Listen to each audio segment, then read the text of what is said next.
देश के गृह मंत्री अमित शाह का बड़ा बयान।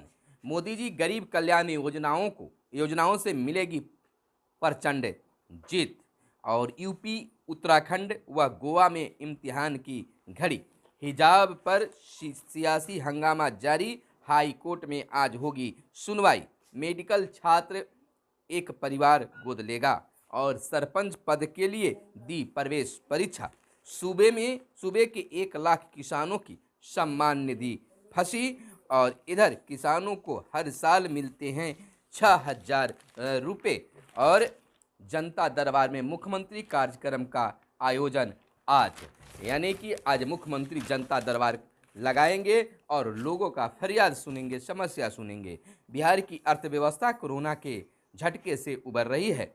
21 सीटों के लिए प्रत्याशियों की सूची राजद ने की जारी। और सिर्फ मालदारों की ही चिंता करता है राजद, मांझी का बड़ा बयान। और एनडीए में भी प्रत्याशियों की घोषणा समय से हो जाएगी, विजय चौधरी का ऐलान। कांग्रेस के उम्मीदवारों का ऐलान 20 के पहले। इधर वैशाली के अनुनयन को राजस्थान रॉयल्स ने खरीदा। लालू रांची पहुंचे, एक केस में फैसला कल। एनआईए की छापेमारी में राइफल पिस्टल बरामद। और कारखानों में तैनात होंगे विशेष इंजीनियर। आज जारी होगी नीट मैट्रिक्स। इस हर माह 19 तारीख को होगा आयरन फॉलिक एसिड सिरप का वितरण। नमस्कार, मैं हूं सुनील बॉबी और आप इस समय देख रहे हैं खास कार्यक्रम सुबह सवेरे। सुबह सवेरे में हम खबरों को लेते हैं अखबारों के पन्नों से। अखबारों में क्या छपा है और क्या है आपके लिए काम की खबरें। तमाम खबरों को बताने से पहले आपसे आग्रह है कि इस वीडियो को हमारे फेसबुक पेज पर देख रहे हैं तो फेसबुक पेज को लाइक कर लें। अगर यूट्यूब चैनल पर देख रहे हैं तो यूट्यूब चैनल को सब्सक्राइब कर लें। और वीडियो पसंद आए तो लाइक जरूर कीजिएगा। चलिए खबरों के सिलसिला हम पहले बिहार से शुरू करते हैं। आज जनता दरबार में मुख्यमंत्री समस्याओं का निदान। सोमवार यानी आज जनता के दरबार में मुख्यमंत्री ने कई समस्याओं का निवारण को लेकर मौजूद थे। बिहार की अर्थव्यवस्था कोरोना के झटके से उबर रही है। तीसरी तिमाही बाद के आंकड़ों में उछाल। पिछले साल की तुलना में 5% फायदा। राज्य सरकार ने संरचना परियोजनाओं पर खर्च बढ़ाया। रोजगार और कारोबार की गति मिली। काम धंधे भी कोरोना प्रोटोकॉल के साथ चलते रहे, इसलिए पहले की तुलना में राजस्व बढ़ा। रियल एस्टेट के अलावा दूसरी परिसंपत्तियों में भी लोगों ने पहले की तुलना में ज़्यादा निवेश किए। आपको बता दें कि कोरोना की मार से लड़खड़ाई बिहार की अर्थव्यवस्था अब इससे उबर गई है। दूसरी लहर को भी बेअसर करते हुए हमारे प्रदेश की अर्थव्यवस्था पटरी पर लौट आई है। 31 दिसंबर को समाप्त हुई तीसरी तिमाही तक राजस्व की वसूली से इसका पता चलता है। इस अवधि तक प्रदेश के खजाने में 1,09,130 करोड़ 82 लाख रुपए जमा हो चुके हैं। प्रदेश में राजस्व संग्रह का यह आंकड़ा पिछले वित्तीय वर्ष में इसी अवधि तक जमा हुए 96,722 करोड़ 48 लाख रुपए से करीब 13,000 रुपये अधिक ज़्यादा है। आपको बता दें कि केंद्र भी नजरे इनायत होती तो और बनती बात, यानी बिहार की स्थिति और सुधरती। इधर राज्य में अगले 2 दिनों तक मौसम रहेगा बिल्कुल साफ। राजधानी समेत राज्य भर में दिन भर तेज धूप खिली रही। इससे दिन में लोगों को ठंड से अब राहत मिलने लगी है। इधर राजद की ओर से एक बड़ा विधान परिषद चुनाव को लेकर बयान आया है कि 21 सीटों के लिए प्रत्याशियों की सूची जारी। राष्ट्रीय जनता दल के प्रदेश अध्यक्ष जगदानंद सिंह ने निकाय कोटे से होने वाले विधान परिषद चुनाव के लिए 21 उम्मीदवारों की सूची बीते दिन जारी कर दी है। और प्रेस वार्ता जारी करते हुए 20 उम्मीदवारों को राजद के, जबकि एक भागलपुर सीट सीपीआई को दी गई है। इधर सिर्फ मालदारों की ही चिंता करता है राजद, मांझी का बयान है। विधान परिषद चुनाव के लिए राजद की ओर से उम्मीदवार घोषित किए जाने पर हमने तंज कसा है। पार्टी सुप्रीमो सह पूर्व मुख्यमंत्री जीतनराम मांझी ने कहा है कि राजद सिर्फ मालदारों की ही चिंता करता है। और इधर आपको हम बता दें कि 15 को कांग्रेस का होगा प्रशिक्षण शिविर। आपको बता दें कि बिहार प्रदेश कांग्रेस कमेटी के सदस्यता अभियान में तेजी लाने के लिए राज्य स्तरीय प्रशिक्षण शिविर का आयोजन 15 फरवरी तक होगा। इधर गंगा नदी में 16 को नाव परिचालन पर रोक। और पांचों राज्य में भाजपा की लहर, नंदकिशोर का कहना है।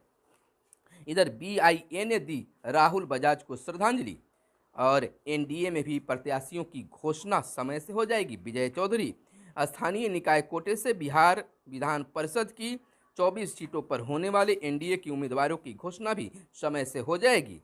प्रदेश भाजपा अध्यक्ष डॉक्टर संजय जायसवाल और जदयू के पूर्व प्रदेश अध्यक्ष और सरकार के शिक्षा मंत्री विजय कुमार चौधरी ने इसके संकेत दिए, कहा कि एनडीए के सभी प्रत्याशी जीतेंगे। इधर कांग्रेस के उम्मीदवारों का ऐलान 20 के पहले स्थानीय निकाय कोटे से विधान परिषद की सभी 24 सीटों पर होने वाले चुनाव के लिए कांग्रेस आगामी 10 दिनों के भीतर उम्मीदवारों की औपचारिक घोषणा कर देगी। इधर एनआईए की छापेमारी में राइफल पिस्तल बरामद हुआ है। राष्ट्रीय जांच एजेंसी को बिहार समेत 4 राज्यों में छापेमारी के दौरान हथियार, गोली और महत्वपूर्ण दस्तावेजों के साथ मादक पदार्थ भी मिले हैं। लालू रांची पहुंचे, एक केस में फैसला कल, फैसले के दिन हाजिर रहना सशरीर जरूरी, चारा घोटाले का है मामला। वैशाली के अनुनयन को राजस्थान राइफल ने खरीदा। और इधर हर माह 19 तारीख को होगा आयरन फॉलिक एसिड सिरप का वितरण। कारखानों में तैनात होंगे विशेष इंजीनियर। मुजफ्फरपुर बॉयलर ब्लास्ट के बाद उपकरणों की समुचित देखभाल के लिए राज्य के कारखानों में विशेष इंजीनियरों की तैनाती की जाएगी। इनका पदनाम सुरक्षा अधिकारी का होगा। इनकी तैनाती उन कारखानों में अनिवार्य रूप से की जाएगी जहां 500 से अधिक कामगार कार्यरत रहते हैं। और इधर कुछ और बड़ी खबरें हैं जो आपको हम फटाफट अंदाज में बताते चले। इधर भारत के गृह मंत्री अमित शाह का एक बड़ा बयान आया है। उन्होंने कहा है कि मोदी जी की गरीब कल्याण योजनाओं से मिलेगी प्रचंड जीत। राजनीति फिजिक्स नहीं बल्कि केमिस्ट्री है। हमें भाजपा और जनता के बीच बनी केमिस्ट्री पर भरोसा है, हम क्लीन स्वीप करेंगे। उन्होंने कहा भाजपा की चुनावी रणनीति को धार देने वाले शिल्पकार गृह मंत्री अमित शाह को प्रधानमंत्री नरेंद्र मोदी द्वारा गरीबों के कल्याण के लिए किए जा रहे कामों से प्रचंड जीत मिलने का भरोसा है। मुफ्त राशन गरीबों को घर, शौचालय, आयुष्मान कार्ड समेत अन्य योजनाओं के जरिए करोड़ों लोगों तक पहुंच को गेम चेंजर मानते हैं। और इधर यूपी, उत्तराखंड व गोवा में इम्तिहान की घड़ी है। मतदान आज। उत्तर प्रदेश विधानसभा चुनाव के दूसरे चरण में सोमवार को यानी आज 9 जिलों की 55 सीटों पर मतदान होगा। इसके साथ ही उत्तराखंड और गोवा में एक ही चरण में प्रत्याशियों का इम्तिहान होगा। इन जगहों पर सुबह 7 से शाम 6 बजे तक मतदान होगा। इधर हिजाब पर सियासी हंगामा जारी, हाईकोर्ट में सुनवाई। कर्नाटक के स्कूलों में हिजाब पहनने पर शुरू हुआ सियासी हंगामा रविवार को भी जारी रहा। फारूक अब्दुल्ला, सलमान खुर्शीद, मकबूल मुफ्ती और असदुद्दीन ओवैसी ने इसको लेकर भाजपा पर हमला बोला। मेडिकल छात्र एक परिवार गोद लेगा। ग्रामीण क्षेत्रों में डॉक्टरों की पहुंच बढ़ाने के लिए राष्ट्रीय चिकित्सा आयोग एक नए प्रस्ताव पर विचार कर रहा है। इसके तहत प्रत्येक मेडिकल छात्र को ग्रामीण गांवों में जाकर एक परिवार को गोद लेना है। अगले साल कोर्स के दौरान लगातार इसके संपर्क में रहना होगा। इधर सरपंच पद के लिए दी प्रवेश परीक्षा। ओडिशा में पंचायत चुनाव के कुछ दिन पहले सुंदरगढ़ जिले के एक जनजाति बहुल गांव के निवासियों ने सरपंच पद के लिए उम्मीदवारों के लिए मौखिक और लिखित प्रवेश परीक्षा का कथित रूप से आयोजन किया। यहां 18 फरवरी को दूसरे चरण में चुनाव होना है। इधर बता दें कि सूबे के 1 लाख किसानों की सम्मान निधि फंसी। किसानों के नाम उनके आधार कार्ड में अंकित नाम से नहीं मिलने के कारण हो रही है समस्या। 85 लाख किसानों को मिलती है राशि, 1.010 लाख किसानों के नाम में है अंतर। किसानों को हर साल मिलते हैं 6,000 रुपये। तो यह थी आज की प्रमुख बड़ी खबरें जो आपको जानना जरूरी था। इधर दावा, भाप वाली वैक्सीन तैयार हो गई है।